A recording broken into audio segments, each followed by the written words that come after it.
선조실록 39권 선조 26년 6월 22일 을사 첫번째 기사 1593년 명만력 21년 상이 정원의 전교하기를 본고 우리 수령은 직무에 충실하지 않고 태만히 하는 일이 많으니 이는 반드시 용렬한 사람이다. 심지어 대가가 거느리는 곳에 오물이 산적해 있는데도 청소할 줄을 모르고 침방에는 한 조각의 병풍도 없어 나는 곰팡내 나는 방에서 잔다. 내가 남의 말을 잘못 듣고서 이와 같은 더위와 장마 속에 경솔히 길을 떠나 중로에서 고생한 것이 이로 말할 수 없는데 이 고을에 이르러서는 온갖 곤욕을 많이 겪었다. 이런 것들은 좋게 말할 것이 못된다 하더라도 이 땅을 살펴보니 매우 비습하다. 나는 본래 풍습병이 있어 그날 겨우 지탱해 왔다. 만일 이 고을에 오래 있으면 반드시 습비증에 걸릴 것이므로 하루가 3년 같고 한 곳에 앉아 있는 것이 바늘방석에 앉은 것 같다. 또한 관아의 제도가 이상하고 처소의 출입이 불편하니 그간의 곡절을 이루 더 말할 수 없다. 8월에 진주하기는 매우 어려울 듯하니 영유로 다시 이주할 것을 정우는 속히 회개하라 하였다. 회개하기를 지금 선교를 바꿔서 매우 놀라와 몸둘 바를 모르겠습니다. 그러나 영유로 다시 옮기시는 일은 중대한 일이니 대신에게 의논하여 처리함이 어떠하겠습니까? 또 혈령 한 여숙을 추구하여 엄중하게 다스리소서니 상이 이르기를 아랜대로 하라. 한 여숙에 대하여는 나도 그를 중재로 다스리려 함을 모르는 바 아니나 이와 같이 하면 앞으로 승망하는 풍조가 생길까 염려되어 하지 않는 것이니 추구하지 말라 하였다.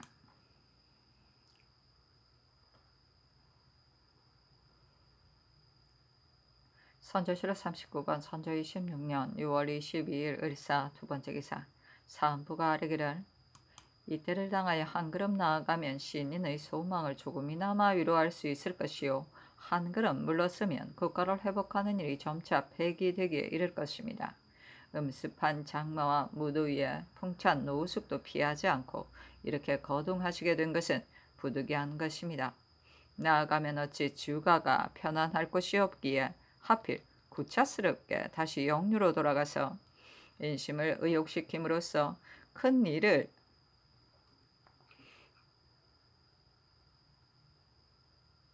그르치려 하십니까? 존망의 기회와 이합의 기미는 모두 한번 나아가고 물러나는 사이에 결정되는 것이니 서서히 전진하소서. 신들이 들으니 본업 혈령 한 여숙을 추구하지 말라는 명을 내리셨다 하니 진실로 상의 뜻을 알 수 있어 매우 감격스럽습니다. 다만 인신된 직분으로 이와 같이 할 수는 없는 것입니다. 대가가 여기에 임하게 된 것이 얼마나 중대한 일인데 모든 조처에 마음을 쓰지 않고 심지어 침실, 내정 등을 청소하고 수리하는 일까지 평범하게 취급하여 전혀 단속하지 않았으니 그의 직무를 태만히 한 죄가 매우 큽니다. 나국을 명하소서 하니 상이 이르기를 앞으로 진주할 일은 형세를 보아 할 것이다. 한 여숙을 조게 다스릴만 하면 어찌 다스리지 않겠는가. 주저하지 말라 하였다. 선조실록 39권 선조 26년 6월 22일 을사 세번째 기사 사관은 이 혈령 한 여숙을 나국하고 감사 이 원익도 추구할 것을 결정하니 상이 이르렀다. 한 여숙을 나국하는 것은 불가하고 감사도 미처 살피지 못한 것일 뿐이니 추구하지 말라. 선조실록 39권 선조 26년 6월 22일 을사 네번째 기사 비변사가 아뢰기를 제독은 항상 노문이 드물다고 말하고 있으며 또 이영,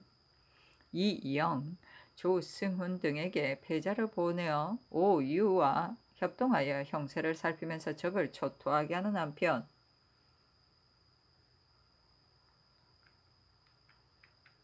이어서 낙장을 보내었고 또 좌우협 정병 1만 명을 선발하여 토벌하는데 내보내도록 독촉했다 하니 이때 자문을 갖추어 지사하고 별도로 사신을 보내어 문안하소서.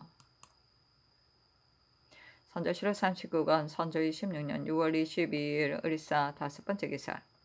대신이 한 여숙을 파직하거나 결정하여 그의 주의를 징계할 것을 결정하니 상이 일었다.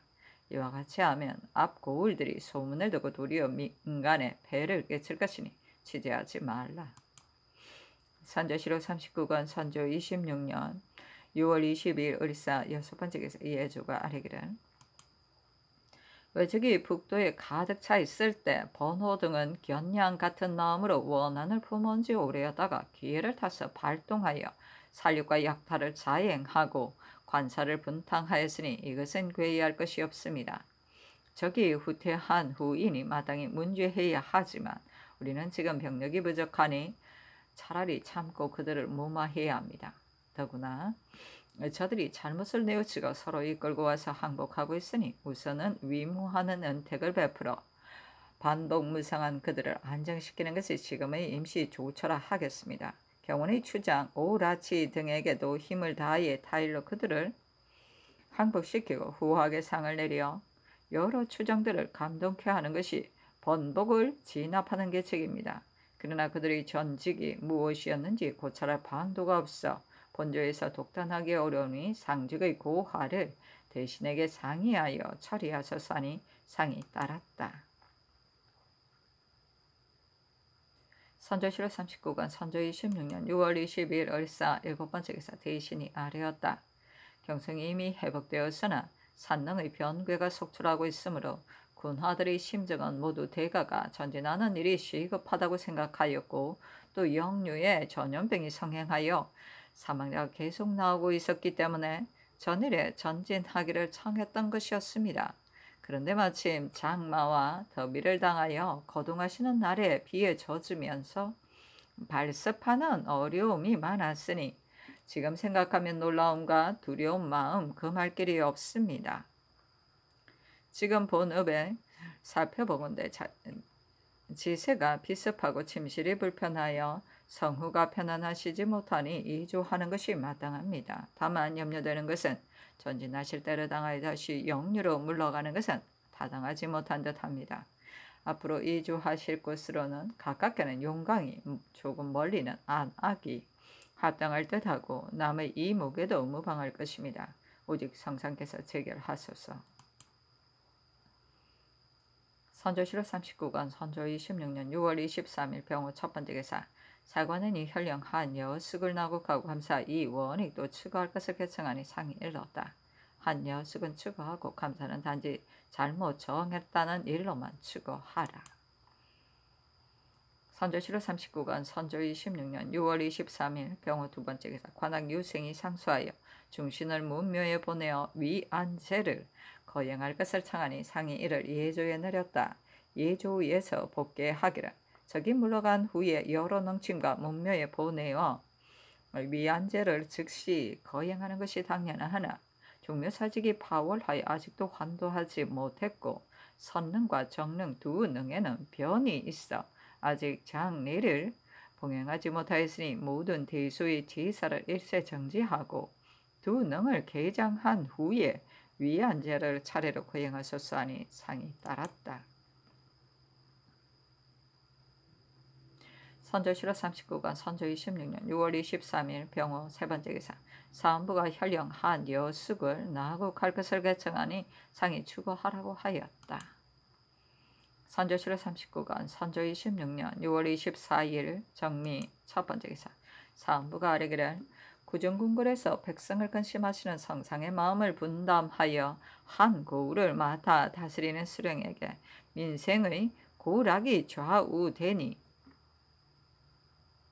수령의 임무가 극히 중대합니다. 그런데 지금 무인들이 군인 대열에서 갑자기 등용되어 백성을 다스리는 임무를 맡게 되었으니 직무에 생소하고 사무에 어긋나는 패단이 많이 있습니다. 더욱이 본도의 사람은 이민과 똑같은 처지에 있었기 때문에 위령이 쓰지 아니하여 위에서 격려하는 일을 행해도 도리어 민생에게 폐를 끼칩니다. 군공이 있는 사람들을 본도의 수령에게 제수하지 마소서. 본도 내의 수령에 제수하지 마소서. 성상께서 서도로 파천하시는 날에 종실 몇 사람을 선출하여 당상의 가자를 제수하거나 혹은 수기하는 대열에 배치하는 것은 성상께서 뜻이 있어서였습니다. 그런데 항림 도정 이 경륜은 오직 자기의 가정만을 온전히 하고 구차하게 목숨을 보존하려는 계교에 골몰하여 그가 더불어 고락을 함께 한다는 의리를 돌보지 않았습니다. 성상께서 서쪽으로 파천하실 때 그는 뒤에 떨어져 산골에 숨었다가 경성이 회복된 뒤에 서서히 돌아왔으니 임금의 은혜를 망각한 죄가 매우 큽니다. 그런데 죄는 가하지 않으시고 오히려 관직만 헛되이 제수하였으므로 여론이 울분해하고 있습니다. 가자를 거두시고 파직을 명하소서 하니 상이 이르기를 사람을 일률적으로 논할 수는 없다. 벼슬을 제수할 만하면 제수하고 제수할 수 없으면 제수하지 않는 것이다. 가자를 거두라는 것은 아랜대로 하겠거니와 반드시 파직할 것까지는 없다 하였다. 선조실록 39권 선조 26년 6월 24일 정리 두 번째 기사 상이 정원에 전교하기를 이 제독이 무난하지 않는다고 말한다니 이자할 때 무난하고 인하여 거가가 여기에 도착한 후로 아직 전전하지 못하였다는 뜻을 알려라 하니 회개하기를 사복정 윤경해가 자문을 가지고 가는데 무난하는 일까지 겸하기로 자정하였습니다. 아직 전진하지 못하였다는 뜻도 윤경이로 하여금 접반사에게 말하여 그로 하여금 고하게 하겠습니다 하였다. 선조실록 39권 선조 26년 6월 24일 정리 세 번째 기사 선정관 조안방이 서게 하였다. 신이 정월 11일에 품첨을 갖고 제독에게 가서 무난한 후에 도원수 김명원의 진으로 달려가서 군량과 군인의 수를 조사하려 하였는데 요 사이 빗물이 계속 불어나 도로가 5일 동안 불통하였기 때문에 들어가지 못하고 비변사의 공문을 화살에 묶어 쏘아서 도원수가 있는 곳에 전달하였더니 군인의 수는 도원수도 상세히 알지 못하므로 뒤에 책자로 만들어 올려 보내겠다고 하였습니다. 이어서 신은 독포사 박진이 있는 곳과 우도 하만의 여러 장수가 주둔하고 있는 곳에 갔습니다. 대체로 각처에는 군량이 공급되지 않아 사들이 모두 굶주린 기색이었는데 5, 6호의 쌀로 죽을 거려 두 사람이 나눠 먹으면서 날을 보내는가 하면 심한 곳은 4, 5일 혹은 6, 7일을 굶고 앉아 있으며 도망하는 군졸이 매일 100여 명에 이르고 있었습니다. 양호의 군사는 모두 함 안에 주둔하고 있었는데 6, 700리 밖에서 군량을 운반했으나 물로 인하여 길이 막혀 군영 앞까지 운반하지 못하였습니다. 또 경성에서부터 밀양에 이르기까지 쑥만 수북히 들을 덮었고 보이는 곳마다 인적은 없었으며 저기 있던 진루에는 곳곳마다 백골만 쌓여 있었고 굶주린 백성들은 땅에 즐비하게 누워 있으니 서로 잡아먹거나 하는 그 모습은 눈으로 보기에 너무도 참혹하였습니다. 군인의 수와 군량은 대략 별록에 기록하여 아래입니다. 선조실록 39권 선조 26년 6월 24일 정리 네 번째 기사 비변사가 아뢰기를 선정관 조안방이 보내온 보고서를 보니 경상 한도에 외적과 서로 대치하는 각진의 군졸은 6, 7천에 불과하고 그 중에는 한 장수가 거느리고 있는 군졸이 6, 7명인 자도 있으며 각진에서 활도 겨우 100여 장뿐이었습니다. 이런 병력과 무기를 가지고 강한 외적과 싸우고 이긴다는 것은 절대로 있을 수 없는 일이고 더욱이 군량이 결핍된 지 이미 오래되어 하루에 먹는 양이 한 홉의 죽에 불과하니 매우 한심합니다. 본도에는 비록 약간의 비축이 있고 이웃도에도 또한 이송하여 온 곡식이 있다고 하니 진국군을 공급하기 위한 것으로 우리 군사들은 구제할 수 없다고 하였습니다. 군졸이 날로 도망하여 이와 같이 축소되는 것은 형세가 그럴 수밖에 없습니다. 또 경상도는 병하와 기근이 타도에 비하여 더욱 심합니다. 금년에도 파종하지 못했을 뿐 아니라 한자의 땅도 개가 나지 못하였으므로 사람들은 서로 잡아먹으며 또한 죽은 시체가 돌을 덮었으니 그 형세가 오래 지탱하지 못할 것입니다. 본도에는 이미 한 줌의 곡식도 없고 양호에는 또한 운반할 힘이 없으니 천병과 우리 군사들이 비록 지키고자 하여도 어찌할 수 없어 부득불 돌아와야만 하는데 돌아온다면 조령 이남은 앞으로 버려진 폐허가 될 것이며 영남을 지키지 못하면 호남도 홀로 보존할 수 없을 것입니다. 용적이 오래도록 버티면서 물러가지 않는 것도 그 계략이 있는 것이니 이것은 장차 싸우지 않고서도 우리나라를 삼킬 수 있기 때문입니다. 생각이 이에 미침에 지극히 민망합니다. 이는 비록 종전에도 누누이 진술한 일이지만 사세가 급해져서 조금도 늦출 수가 없습니다. 이러한 뜻을 상세히 기록하여 경략과 제독에게 분명하게 이자하여 급히 영기를 보내어 진병을 독촉하여 재력이 다하기 전에 서두로 외적을 초토하여 퇴각시키고 강토를 모두 회복하게 하소서 하니 상이 따랐다. 선조실록 39권 선조 26년 6월 24일 정미 5번째 기사 강원도관 절사 강신이 치게 하였다. 이달 8일에 평해군 후리포우에 황당선 한 척이 정박하였는데 포구에서 성까지의 거리가 겨우 10리쯤 되므로 성 안의 군민들은 어지러이 사방으로 도망쳤습니다. 그 중에서 먼저 도망한 사람을 즉시 참수하여 성내에 조리 돌리었습니다. 군관 박기 운인 등이 그 배를 추격하여 8명의 수급을 참액하였으며 배에 있는 전원을 사로잡았는데 우리 군사들은 무사히 돌아왔으며 외적이 타고 있던 중선 한 척도 가져왔습니다.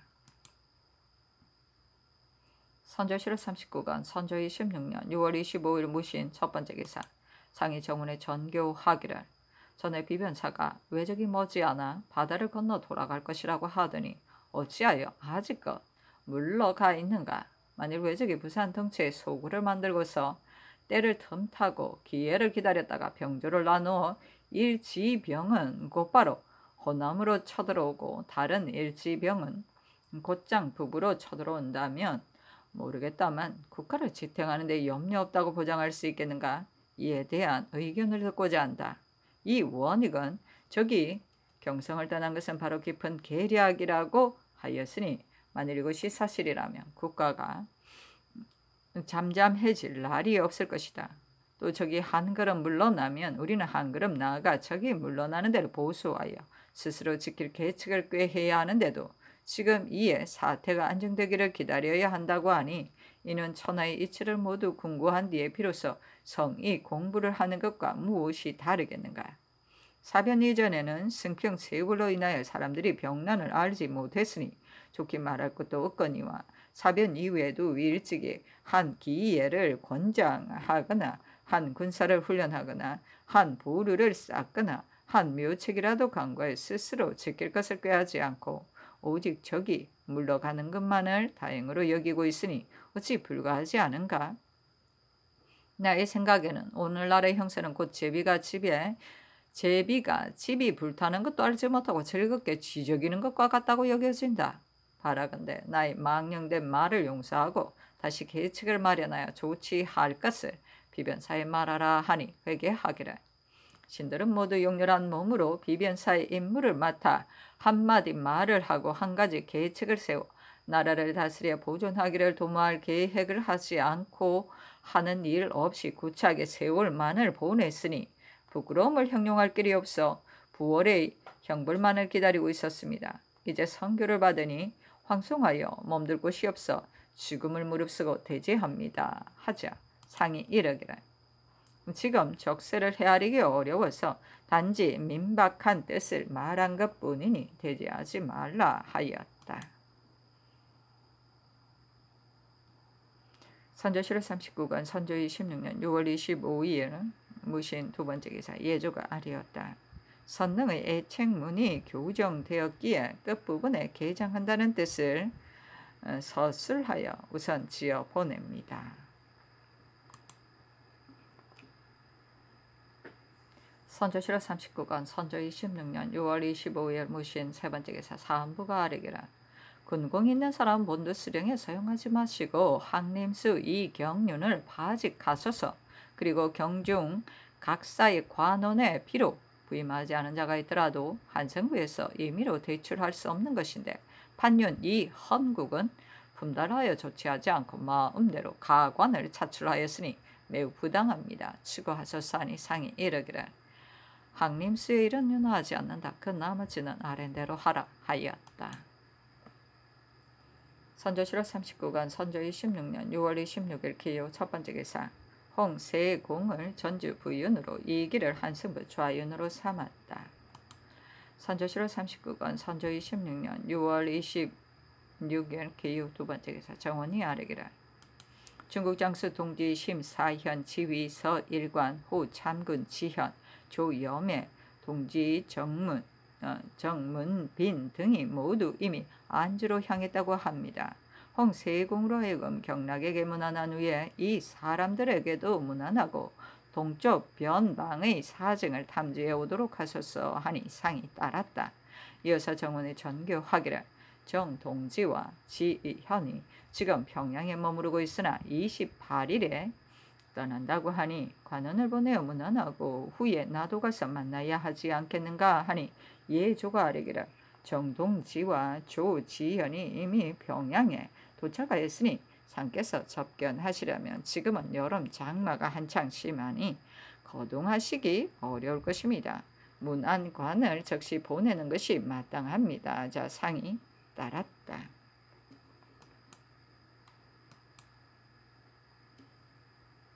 선조실록 39권 선조 26년 6월 26일 기호 세 번째 기사 예조가 아뢰었다. 황해도 관찰사 유경령의 서장을 보니 제독 일행이 이달 24일에 경성을 출발하였다고 합니다. 황해도 관찰사 및 수령들은 바야흐로 대가를 맞이하기 위하여 주정처에서 기다리고 있으므로 직로의 일이 과연 허술한 것이니 감사로 하여금 즉시 도경계로 달려가서 수령들을 금칙하여 중국 장수를 환영 접대하라는 뜻으로 하유하소서.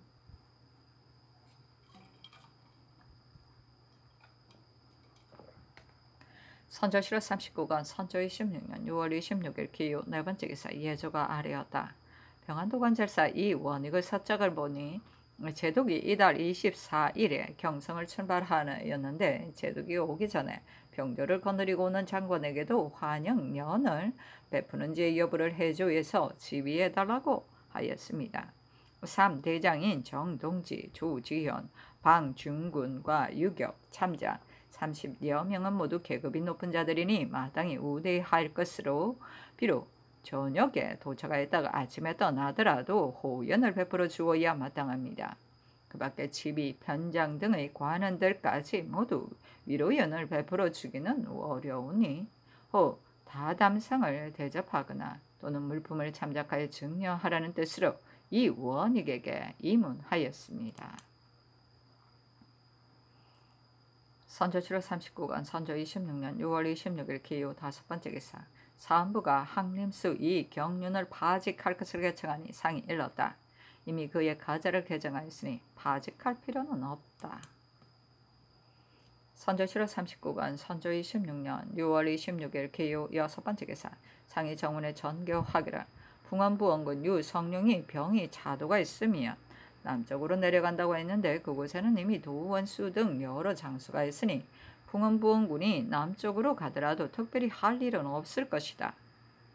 그래서 차라리 이곳으로 불러 올라오게 하려는데 비변사에서 이를 물어보라 하니 비변사가 아뢰기를 횡재소에 있는 대신이 단지 한 사람뿐이어서 매우 온당치 않고 영남에는 이미 도원수가 있어 여러 장수를 절제하니 유성룡이 내려갈 필요가 없습니다. 지금 하교를 바꿔보니 성상의 뜻은 매우 타당합니다. 횡재세로 오라는 뜻으로 하유하소서 하였다. 선조실록 39권 선조 26년 6월 26일 기호 일곱 번째 기사 예조가 아뢰었다. 장마가 이달이 다 가도록 그치지 않아 농작물에 손상이 크니 날짜를 가리지 말고 본연 사직의 기청제를 설행하소서. 선조실록 39권 선조 26년 6월 26일 기후 8번째 기사 비변사가 아뢰기를 우 성전의 장계를 보니 문경 이하의 각 참에 적치되어 있는 중국 군량이 무려 수만 석인데 중국군만 먹이고 우리 군사에게는 전혀 지급하지 않는다. 그러므로 우리 군사는 굶주리고 지쳐 전장에 나갈 수 없을 뿐 아니라 장차 길에서 굶어 죽을 염려가 있어 적과 서로 대치하고 있는 각진의 군사가 무너질 지경에 이르렀다고 하였습니다. 현재 제독의 대군은 바야흐로 철수할 기세가 있고 저쪽에 남아있는 중국군도 많지 않은데 이미 조달된 군량을 우리 군사에게 공급하지 않는 것은 실책입니다. 각 참에 적치되어 있는 군량을 드러내어 우리 군사에게 지급하라는 뜻으로 호조 판서와 본도 관찰사에게 하유하소서. 그리고 열로 각 고을의 수령들이 관직을 버리고 산골로 도피하여 처자들에게 조석의 공봉을 평상시와 같이 하고 있는데 이는 오로지 중국군 접대를 꺼려서 그러는 것입니다. 정상이 매우 통분하니 죄상이 심한 자는 적발하여 군법으로 다스리라는 뜻도 아울러 하유하소서 하니 상이 따랐다. 선조실록 39권 선조 26년 6월 26일 기후 9번째 기사 비변사가 아뢰기를 해주가 옛날 병영이었다는 말을 신들이 듣기는 하였으나 상세히는 알지 못합니다. 그러나 황주도 병영으로 칭하여져서 지금도 유방하는 군사가 번을 나눠 출입하고 있으며 그 중에는 진무라는 명칭이 전해져 오는 것도 많습니다. 대체로 황해도 24읍이 산을 등지고 있거나 혹은 바다를 앞에 둘 바라보고 있는데 모두 해주로부터의 거리가 하루 이틀의 노정이어서 백성들이 소원과 관청의 행문에 크게 편합니다. 감사도 매번 순행할 수는 없으니 해주를 유용으로 삼으면 온당할 듯합니다. 풍초는 옛날에는 풍주라 일컬었는데 전조 중엽에는 금릉으로 사신을 보냈다. 반드시 이곳에서 배를 출발시켰다고 합니다. 지금은 고을의 모습이 쓸쓸하고 냇물도 쇠잔하여 민가가 100호도 되지 않으므로 송화와 합하여 한 고을로 만들자는 논의까지 있었으나 인정이 불편히 여겨 끝내 이루지는 못하였으니 그곳에 병영을 설치할 수 없는 것은 분명합니다. 또 황주는 비록 옛 병영으로 칭하고 있으나 대로 옆에 있는 데다가 관인의 수도 적어서 원융이 거하기에 합당하지 못합니다. 안악은 황해도 중에서 물력이 가장 넉넉하여 전부터 영진으로 삼을만 하다고 일컬어 왔는데 지금 국둔전이 그 경내에서 경장령으로 알맞은 땅이 있고 황주에 있는 진군도 옮겨올 수 있으니 사세히 편리함이 이와 같은 점이 있습니다. 구구한 저희들의 소견을 이루 다 진달할 수 없으니 상이 이르기를 원융이 진수할 것은 가볍게 정할 것이 아니니 다시 형세를 참작하되 반드시 험지를 점거하여 책응할 만한 곳인가를 확인하고 나서 설치하는 것이 옳을 것이다. 설령 해주에 감사영을 설치한다 하더라도 내 생각에는 아직 전과 같이 병령을 설치하고 병사로 하여금 유수하게 하고 무기를 갖추고 군대를 훈련시키는 것이 타당할 듯 하니 다시 잠작하여 시행하라 하였다. 선조실록 39권 선조 26년 6월 26일 기후 10번째 기사 이 길을 한성부 좌윤으로 홍세궁을 전주 부윤으로 삼다. 선조실록 39권 선조 26년 6월 26일 기후 첫번째 기사 회령부사 정기룡이 치게 하였는데 그 대략은 다음과 같다. 본도의 반민, 급제, 김수량 등 16인은 외적에게 투항하여 여러 재신들을 결박하거나 왕자를 외적에게 내어주었던 자들이므로 이들은 모두 체포하여 효시하고 나서 머리, 손, 발을 상자에 담아서 관찰사에게 보냈습니다. 아이고야, 머리, 손, 발. 선조실록 39권 선조 26년 6월 27일 경술 첫번째 기사 사관은 이게 청하기를 판윤 이헌국은 이미 왕명을 받고 경도의 일을 전담하였으니 굶주린 백성을 구제하고 오물을 소지하며 궁궐을 수리하고서 대가를 기다린 것이 그의 직분입니다. 그런데도 불구하고 경도에 들어온 지 이미 오래되었으되 해놓은 일은 조금도 없고 도리어 장황이 사슬을 늘어놓으며 뻔뻔스럽게도 장기하여 가까운 곳으로 진주의 서늘한 가을을 기다리시라고 말하여 마치 제가 승려를 지휘하는 것처럼 외람되이 행동하였으니 매우 무례합니다. 추구를 명하소서 하니 상이 따랐다. 선조 7월 39건 선조 26년 6월 28일 신해 첫 번째 기사 총후사 영의정 최흥원이 치게하였다. 신이 당초 선릉을 봉심할 때 내외 제궁이 모두 불타 버려서 즉시 수리하고자 하였으나 광중에 있는 물품을 밖에 소홀히 방치할 수 없으므로 작업을 시작할 임시에 발굴하여 깨끗한 곳에 내놓고 잔물을 가려내어 먼저 봉한 불에 탄 것과 동시에 매장할 계획이었습니다. 지난 12일에 여러 신하와 더불어 봉심할 때는 모두 썰어냈는데 개장할 때 함께 매장하는 것이 당연하겠기에 새 보자기에 싸서 별도로 놓아두었습니다. 발굴할 때 선릉의 광중에서 출토된 홀 하나, 폐옥 대구 둘, 부서진 옥주 둘, 파쇄의 한 보, 관정 24, 철정 한 건도 또한 함께 봉하여 장례시에 한꺼번에 매장할 계획입니다. 선릉, 정릉의 광중을 청량하여 도량을 그려 보냅니다. 전일에 신이 봉심하고 서기할 때 발굴한 형지는 모두 굴토된 외면을 측량한 것이었고 지금의 청량은 모두 광중에서 측량한 것이므로 전후에 측량한 길이와 넓이가 같지 않습니다. 선조 7월 39건 선조 26년 6월 28일 신의 두 번째 기사 영의정 최흥원이 치게하였다. 신이 여러 제신들과 더불어 선릉, 정릉을 봉심하니 보니 세 능의 불탄 재 속에 백골이 모두 연소된 상태로 있었는데 이는 옥회인 듯합니다. 그런데 여러 사람들이 말하는 바도 대략 일치하였습니다. 또 제신들이 송산에 가서 봉심하기 전에 옥체상에 혹 알아볼 수 있는 곳이 있을까 하여 덕양 부인과 서른군의 어머니 상궁 박씨, 도안부정, 석수, 영원수 덕수로 하여금 먼저 옥체의 모습을 그려내도록 하여 제신들에게 미리 보여 봉심할 때 의거할 자료로 삼게 했습니다. 그러나 이른바 옥체는 모발이 모두 빠졌고 콧등은 깨지고 이질어졌으며 면상의 피부도 모두 녹아 없어져 한 곳도 알아볼 만한 곳이 없어 판별하기가 매우 어려워 사람들은 모두 의심을 가졌습니다. 이와 같이 막대한 변을 당하였으니 민망한 마음 견디기 어렵습니다.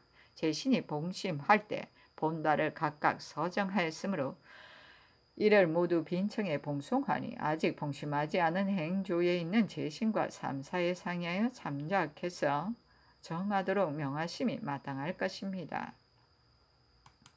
선조 7월 39건 선조 26년 6월 28일 신의 세 번째 기사 봉심 전에 각기 소견을 진술한 건기를 보면 다음과 같다. 덕양 부인 권씨는 다음과 같이 말하였다. 천하는 수축하고 가렴하며 턱의 끝이 약간 굽었다. 수염은 많지 않았는데 뿌리는 누렇고 끝은 검었으며 콧등은 높고 옥체는 보통 사람보다 약간 컸으며 허리 둘레는 훤칠하고 풍만하지 않았다. 선조 7월 39건 선조 26년 6월 23일 신의 네 번째 기사 상궁 박씨는 다음과 같이 말했다. 양눈 사이에 금은 사마귀가 있었는데 녹두보다 약간 적었으며 용안에 약간 얽은 흔적이 있으며 콧등은 높고 코끝은 길고 약간 굽었으며 천하는 수축하면서 가렴하였고 수염은 누런 편이었다.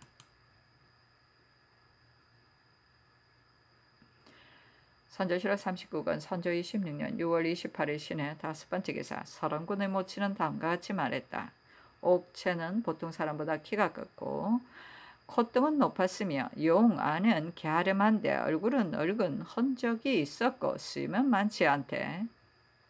황자색으로 길이는 말아 올리면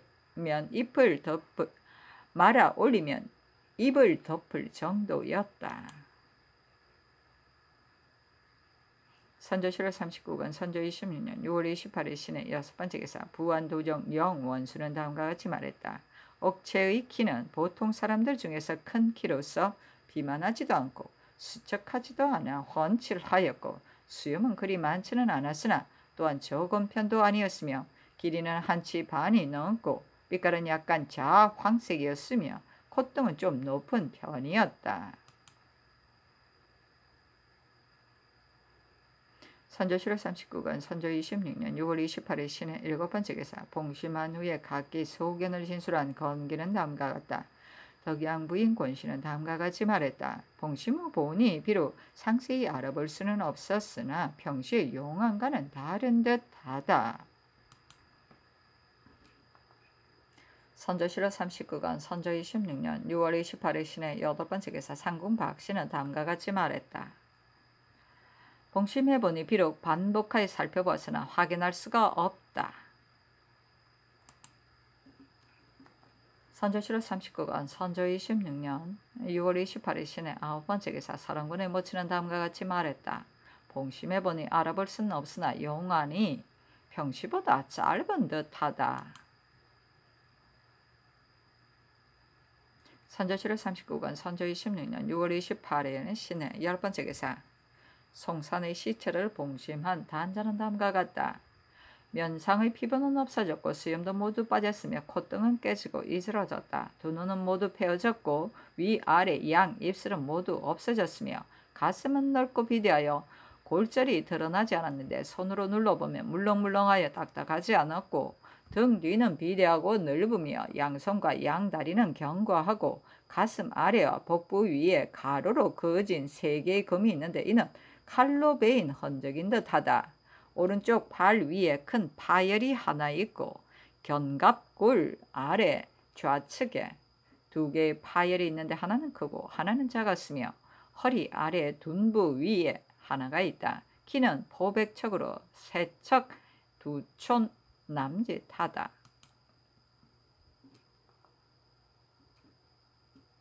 선조실록 39권 선조 26년 6월 28일 신해 11번째 기사. 영증추부사 심스경이 의논드렸다. 성산에 있는 옥체를 봉심했는데 신은 일찍이 한 번도 중종의 전안을 뵙지 못한 자로서 실로 논할 자격이 없으되 다만 피부가 깍 마르고 용모가 수척함을 보았을 뿐입니다. 누차 입시했던 사람들도 모두 알아볼 수 없다고 하니 이는 이제는 진위를 변별할 만한 단서가 없습니다. 다만 사리로서 추측해보면 안팎의 제국은 모두 불에 탔는데 옥체는 오히려 보존되었으니 그런 이치는 없을 것이요. 옥체를 꺼내놓고 제국만 불태우고 나서 다시 옥체를 광중에 넣었다 해도 또한 이치에 맞지 않습니다. 흉적들의 행위를 진시로 헤아릴 수 없으니 세월이 오래된 마른 시체를 다른 곳에서 구해다가 광중에 넣어 사람들의 눈을 현혹시키는 일도 있을 법합니다. 선능의 2능은 모두 옥체가 없어져서 정능만이 홀로 보존되었으니 더욱 의심스러운 일입니다. 선능, 정능을 봉심해 보니 3능 모두 발굴하고 파괴한 형태가 대략 비슷한 모양이었습니다. 소위 불탄 재라는 것을 반독하여 상세히 살펴보니 흑색과 백색이 섞여 있었고 또 백골이 부서진 조각도 있었으며 간간히 피부 같은 것도 있었으며 손각으로 집어들어 종이 위에 떨어뜨리면 그 소리가 잠은 무거웠으니 의복이나 목석 등의 재는 아닌 듯 하였습니다. 3능의 재는 대체로 같은 모양이었으니 만약 선능의 2능에 있는 재가 옥체의 재라고 한다면 정능의 재도 옥체의 재라 아니할 수 없습니다. 단지 본 바대로 이같이 기록할 뿐입니다. 선조실록 39권 선조 26년 6월 28일 신해 12번째 기사. 풍원부원군 유성룡이 의논드렸다. 신은 전일 전능 성능을 봉심할 때 병이 있어 참여하지 못하였다가 이달 18일에 비로소 여러 제신들의 뒤를 따라 송산에 봉안한 옥체를 봉심하였는데 두 면 위의 모발은 모두 빠졌고 피골은 말라 정강이 아래는 살이 없고 뼈만 남아 있었습니다. 대체로 분명히 세월이 오래 지난 시체였는데 가슴, 복부 등은 피부가 두껍고 굳게 연결되어 있어 골절이 보이지 않고 가슴 위는 매우 높으며 등 뒤 좌측 견갑 부분에 구멍이 있는데 한 것은 크고 한 것은 작았으며 구멍간에 그리는 일푼 남짓이었습니다. 신이 본 것은 단지 이것뿐이고 다른 것은 모두 분별할 수가 없었습니다. 생각컨대 이는 곧 변괴 중에 극변이니 분별이 조금도 잘못되어도 일은 차마 말할 수도 없는 사태에 이르게 될 것입니다. 신은 우매한 후생으로서 망극한 중에 감히 어떻게 경솔히 논의를 하겠습니까? 오직 다시 정밀하게 살피고 또한 능상의 형태도 참작하여 아울러 능에서 가까운 곳의 옛 무덤들 가운데 파헤쳐진 곳이 있는지 여부를 조사하는 등 다방면으로 찾아보면 또 신명의 도움을 받아 만분의 1이 넘어 사실을 밝혀낼 희망이 있을 것입니다. 선조실록 39권 선조 26년 6월 28일 신의 13번째 기사 영의정 최흥원이 의논드렸다. 선릉정릉의 파헤친 형태와 불탄재가 있는 곳은 전일 봉심하고 복명할 때에 일찍이 서게 하였으니 지금 다시 의논드리지 않겠습니다. 송산의 능을 살펴보니 이른바 옥체는 면상의 모발이 모두 빠졌고 가슴과 등은 높고 커서 육기가 많았으나 세월이 오래 지난 시체라 변별하기가 매우 어려웠습니다. 덕양군 부인과 서령군 어머니 상궁 박씨, 부안부정, 석수, 영원수, 덕수 등이 봉심하기 전에 어용의 모습을 그려낸 것도 지금 여러 신하들이 본 바와 같아 의심하는 사람이 많으나 달리 확인할 방법이 없습니다. 선조실록 39권 선조 26년 6월 28일 신의 14번째 기사 우의정 유홍이 의논드렸다. 선능, 정능 두 능에서 나온 재를 봉심해보니 형색과 무게는 다른 재와는 다르며 삼능이 같은 모양이었습니다. 송산을 봉심하는 이런 조정에서 우선 옥체를 알고 있는 덕양 부인, 나인, 부안, 도정, 영원수 등으로 하여금 먼저 옥체의 모습을 그려내라 하였더니 키는 보통 사람 중에서 큰 편이고 수염은 자색으로 많지 않았으며 이마 위에는 검은 사마귀가 있었는데 녹두보다는 좀 작은 듯 했고 비대하지도 않고 수척하지도 않았으며 용하는 갸름하고 콧등은 높았다고 하였습니다.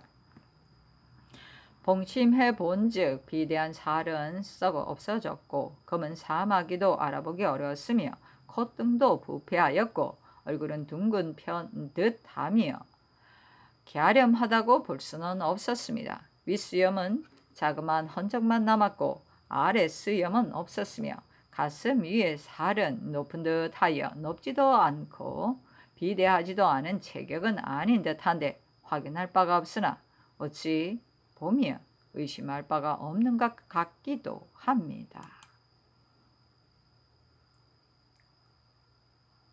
선조실록 39권 선조 26년 6월 28일 신의 15번째 기사 우찬성 최항이 의논드렸다.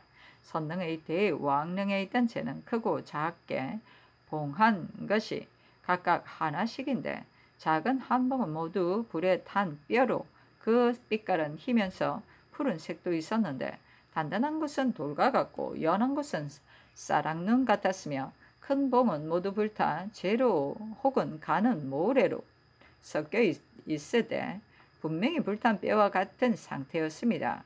왕비능의 재도 크고 작은 것이 각각 한 봉씩인데 또한 불탄 뼈 색깔로 대왕의 재와 다른 점이 없었습니다. 정릉의 재는 크고 작은 것이 세 봉인데 그 중에서 작은 한 봉은 불탄 뼈가 겨우 반쯤 가랑이었고 형태와 색깔 및 굵기는 선홍의 재와 다른 점이 없었으며 큰 봉은 모두 불탄 재였고 또 하나의 봉도 분명히 불에 탄 뼈의 재였습니다. 다시 송산에 이르러 살펴보니 시체는 해가 오래되어 말라 썩었으므로 비록 평소에 가까이 모시던 사람이라도 구별하기 어려울 것인데 더구나 소신 같은 후생은 만에 하나도 알 수가 없었습니다. 다만 오늘 봉심한 것으로 말한다면 머리와 턱은 둥글고 작으며 수족은 모두 말라서 뼈만 붙어 있었고 가슴의 피부는 말랐으나 본래 두터워서 뼈만 앙상하게 남은 상태까지는 이르지 않았으니 병시에는 비대한 체격인 듯 하였습니다. 손가락을 눌러보면 구덩이처럼 우묵 들어가는 상태였고 입과 코 그리고 양눈은 모두 썩어서 우묵 파여 있었으니 흉적의 변이 망극하게가 이를 데 없었습니다. 선조실록 39권 선조 26년 6월 28일 신의 16번째 기사 지 중추부사 성혼이 의논드렸다. 선능, 정능 두 능의 세 곳에서 발굴되고 불탄 상태는 대체로 같은 모양이었습니다. 옥체가 불에 탔으나 재가 되지 않은 부분은 골절임을 분명히 알 수 있었고 옥체의 색깔은 잠옷이어서 초목의 재와는 달랐으며 무게도 또한 보통 재보다는 배나 무거웠는데 두 능의 세 곳이 모두 같았습니다. 재와 뼈가 비록 진실로 선능의 유체에서 나온 것인지는 알 수 없으나 또한 전혀 아니라고 의심할 수도 없습니다. 정능은 또 옥체가 광중에 있으니 어찌 된 것입니까? 흉적의 소형을 가만히 생각해보면 이런 사절들이 재물과 보화를 가려는 계획에서 한 것이 아니고 적장이 우리나라를 깊이 원수로 여겨 한 소행입니다. 어찌하여 유독 선능에만 흉악한 짓을 자행하고 정능에는 옥체를 좋게 보존하였겠습니까?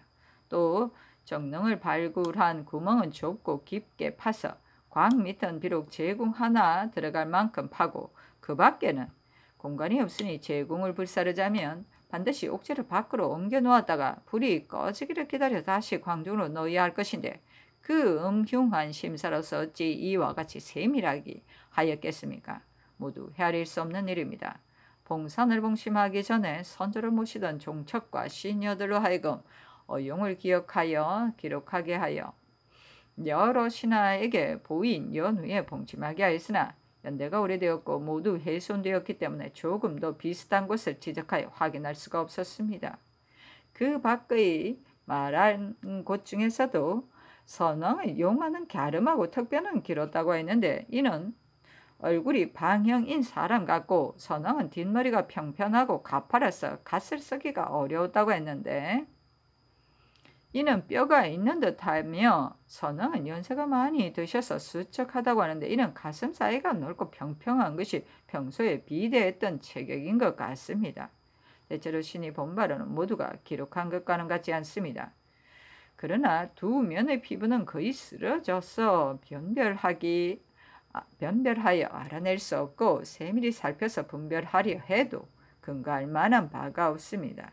이미 지혜로서 찾아낼 일이 아니고 또한 증거할 만한 것도 없으니 신자의 정에 민망한 마음 그지 없을 뿐입니다. 선조실록 39권 선조 26년 6월 28일 신의 17번째 기사 예조판서 김응남 형조 참판 신점이 의논드렸다.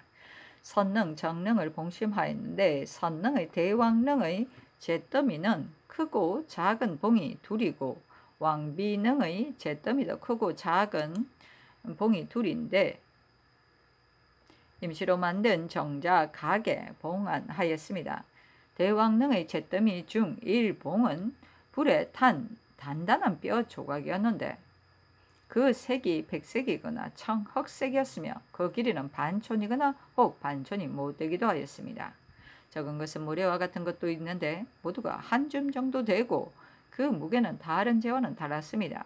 하나의 큰 봉은 모두 불에 탄 재로 잿더미 속에서 혹 모래와 같은 작은 뼈도 있었는데 재의 양은 모두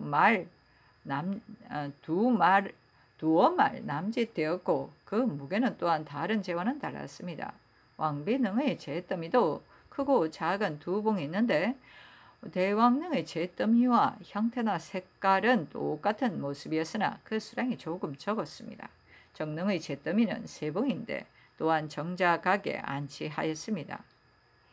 그중 2봉은 최흥원과 이관이 봉심할 때 봉한 것으로 불에 탄 경관 뼈 조각인데 그 형태와 색깔은 선릉과 동일하였습니다. 또 하나의 큰 봉은 모두 잿더미인데 또한 선릉의 잿더미와 같은 모양이었으며 2봉은 모두 선릉의 잿더미보다 적었고 또 작은 한 봉은 수산, 도정, 최희 등이 봉한 것인데 그 봉에는 불에 탄 굳은 뼈 조각이 한 줌도 못되게 들어있고 형태와 색깔은 또한 선릉과 조금도 다름이 없었습니다. 같은 날 18일에 송산에 가서 상세히 살펴보니 오래된 시체가 이미 부패되어 있었는데 비록 선조 때의 노신이라도 그 진부를 구별하기 어려운 것으로 더구나 응남 등은 후생이어서 만분의 1도 알 수가 없었습니다. 다만 오늘 본바로 말한다면 길지 않은 앞면과 비대한 형체는 덕양 부인이 기록한 것과 같지 않았습니다.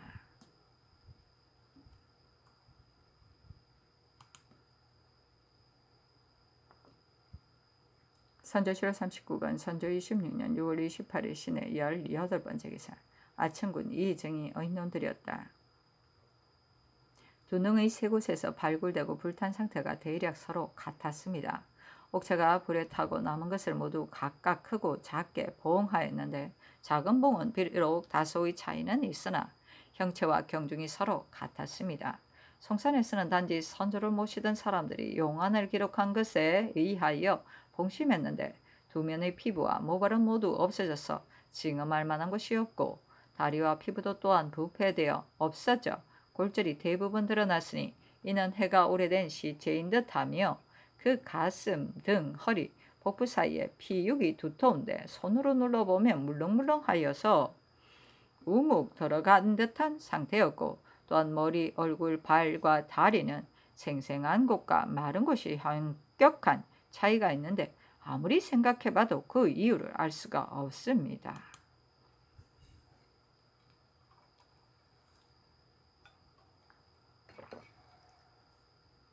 선조 7월 39건 선조 26년 6월 28일 신의 19번째 기사 판윤 이헌국이 의논드렸다. 신은 갑진년 가을 20세였을 때 중묘께서 모화관에서 관무하실 적에 단 한 번 용안을 우러러 보았을 뿐입니다. 지금 송산의 시체를 보니 얼굴 모습은 앙상하게 뼈만 드러났고 코도 또한 이미 파멸되어 비록 평시에 조석으로 가까이 모신 자라 하더라도 진위를 알아낼 수 없을 정도이니 신은 감히 알아볼 염루도 낼 수 없습니다. 처음에 대신들과 예조 당상이 선릉 정릉을 봉심할 때에 수습한 잿더미 외에 따로 보장한 단단한 흰것을 보았는데 이는 불에 탄 뼈의 나머지 부분인 듯합니다. 그러니 신의 속에는 다른 제신들과 다를 바가 없습니다. 선조 7월 39건 선조 26년 6월 28일 신의 20번째 기사 형조판서 이덕형이 의논드렸다. 선릉 및 정릉에서 봉하는 재를 봉심하니 재의 색깔과 무게가 세 능이 동일하였고 이른바 송산의 옥체를 봉심해 본즉 용안은 앙상하게 이질어져 징험하기 어려웠습니다. 가슴 부분이 높고 커서 아마도 옛날에 비대하였던 유체인 듯하여 덕양 부인이 기록한 바와는 다른 점이 있었습니다. 손가락으로 눌러보니 잠은 육기가 있는 느낌이었는데 이것이 매우 의심스러웠습니다. 선조 7월 39건 선조 26년 6월 28일 신의 21번째 기사 도안, 도정, 석수, 영덕수, 이덕수 등이 의논드렸다. 선릉의 양릉과 정릉의 잿더미를 봉심해 본즉 조각조각 부서졌는데 밖은 흰색이고 안은 약간 푸른색을 띠고 있었으니 이는 분명 골회 이미 털림없고 또 송산의 시체를 살펴본즉 온몸이 비만하인데 손으로 눌러보면 움푹 들어가는 느낌이 있었으니 아마도 세월이 오래된 시체는 아닌 듯합니다.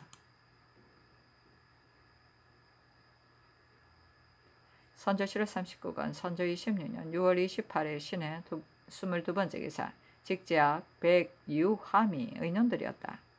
선능의 양능 및 정능의 옥해와 옥해는 그 색깔이 동일하고 중량은 보통 재보다 배가 되었습니다. 옥해가 불에 탔어도 재가 되지 않는 부분에는 뼈, 결을 분명히 볼 수 있는데 이는 세능이 대체로 동일하였습니다. 옥체는 세월이 오래 지나 뼈만 앙상하게 드러난 곳이 많았고 흉부건처는 다모 단단해 보이는데 손으로 만져보면 외부는 단단하나 내부는 부드러웠는데 이는 생시에 비대하였던 사람인 듯합니다. 선조를 섬기던 신하의 기록을 가지고 살펴봐도 분명히 징험될 만한 곳이 없습니다. 선조실록 39권 선조 26년 6월 28일 신해 23번째 기사 송찬이 의논들이었다. 저는 계면년에 검열관이 되어 입시했을 적에 배웠는데 용어는 갸름한 듯하였고 수염은 자색으로 많지 않았으며 높은 코에 모난 턱이었고 얼굴 모습은 듬직하였었습니다. 지금 봉심해보니 숨을 거두신 지 이미 4기가 지난지라 옥체는 앙상하고 얼굴도 휴손된 곳이 많아 확인할 길이 없으니 꿈같이 아득할 뿐입니다. 선조실록 39권 선조 26년 6월 28일 신해 24번째 기사 공조판서 권징이 의논들이었다. 선능의 옥해는 대체로 불에 탄 뼈의 재가 분명하고 정능의 봉한 재도 선능과 다를 바가 없었습니다. 또 송산의 시체를 살펴본즉 두 면은 살이 모두 없어져서 지금 알 곳이 없었고 살갗은 이미 말라 있었는데 물이 이미 빠져버린 것이라면 단지 피골만이 남아있어야 옳거늘 이 시체는 그렇지 않았습니다. 가슴과 등의 살은 매우 비대한 듯하고 골절은 뚜렷이 드러난 곳이 없으니 비록 오래된 시체 같지만 사실은 50년이 지난 시체는 아니었습니다. 대체로 흉적은 호학하고 심술도 헤아릴 수 없는 종족인데 불이 꺼지기를 기다렸다가 시체를 다시 검정에 넣었다면 이는 범연한 악행이 아닌 것이니 이를 가지고 성체라고 할 수는 없습니다.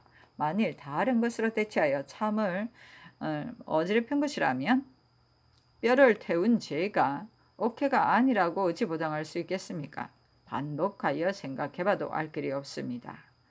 전사를 참고해봐도 산능 도굴의 변이 있었으니 흉적의 마음은 옛날에도 동일했던 모양입니다. 우리나라의 생명이 포로가 되어 적의 본토에 들어가 있는 자가 그 수를 헤아릴 수 없을 정도이고 왕자 또한 그들 중에 있으니 그에 대한 단서를 찾아보면 필경 알아낼 길이 있을 것입니다.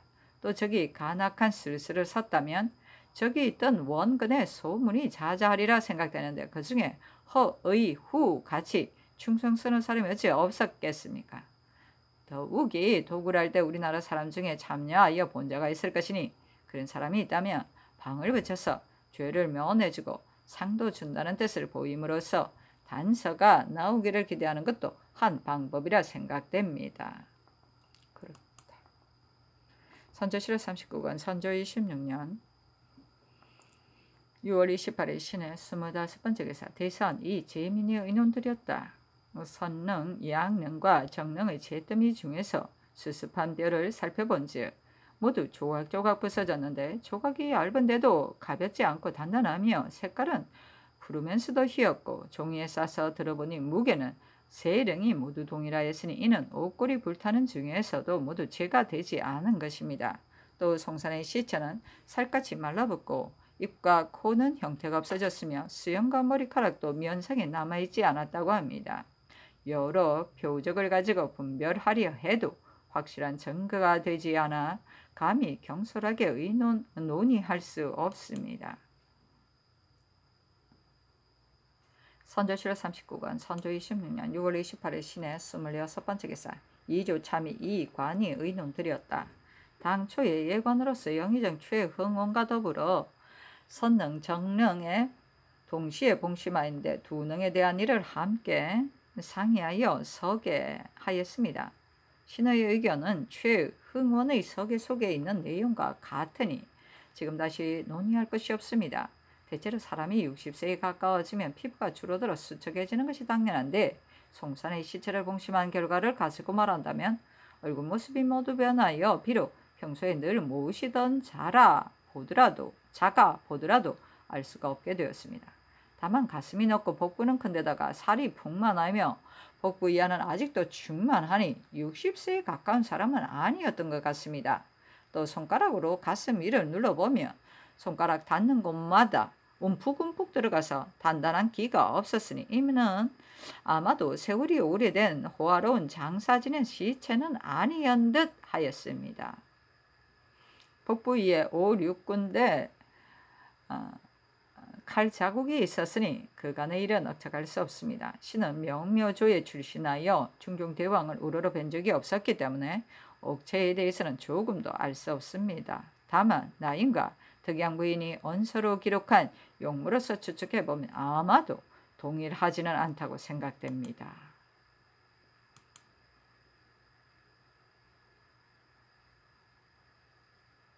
선조실록 39권 선조 26년 6월 29일 임자 첫번째 기사 장마비가 그치지 않아 제차 사직단에 기청제를 거행하였다. 선조실록 39권 선조 26년 6월 29일 임자 두번째 기사 대신이 아래기를 봉심한 재상들의 서계를 본즉 능상의 변도 이미 지극히 참혹한 일인데다가 게다가 천만 뜻밖의 속임수의 술수를 썼으니 만색토록 잊지 못할 원수임을 어찌 말로 다 할 수 있겠습니까?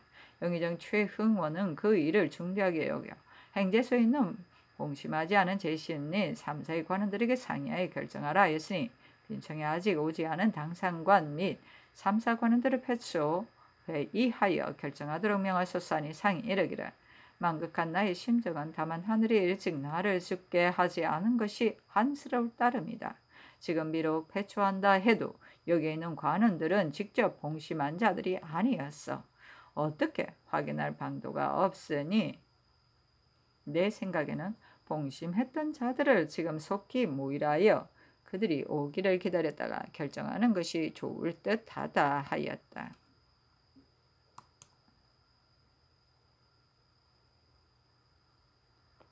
선조실록 39권 선조 26년 6월 29일 임자 세번째 기사 상의정원에 전교하였다. 내가 오늘날의 사태를 관망해보니 만분의 우려만 있지 일호의 희망도 없다. 대체로 척추 평수기련 우리나라를 완전히 삼키고 나서 다음으로 중부를 엿보려 하니 이는 그 뜻이 처음부터 범연한 도적에 비할 바가 아니다.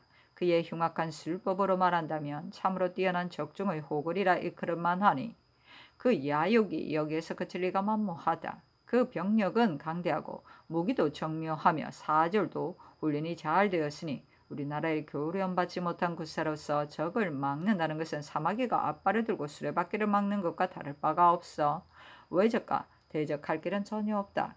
그런데 중국군이 한번 북을 울려 외적을 격파한 이후부터는 중외의 인심은 적이 불언가 물러간다 하면서 서로 기뻐하고 다행스럽게 여겨 유유히 날만 보내고 있다.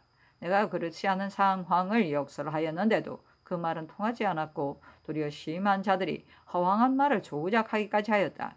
지금 외적은 경성을 버리고 부산에 소굴을 만들고서 호남 등에 군침을 삼키고 있으니 그 흉모와 비계는 이루 말할 수 없는데 중국 조정에서는 사신을 보내 강화를 청하기를 마치 비굴한 자와 같이 하였다. 그러니 수길과 같은 악독한 자가 어찌 넘보지 않겠는가? 복종하여 꼬리를 칠 리가 만무하다. 지금 우리 군사는 한순간이라도 살아있는 한 마땅히 무기를 닦아 적을 도발하는 데 힘을 써야 할 뿐으로 이 밖에 이것은 모두 작은 일에 불과한 것이다. 그런데 지금 유사들은 한 가지도 조처하지 않고 단지 사세가 안정되기를 기다리자는 말뿐이다.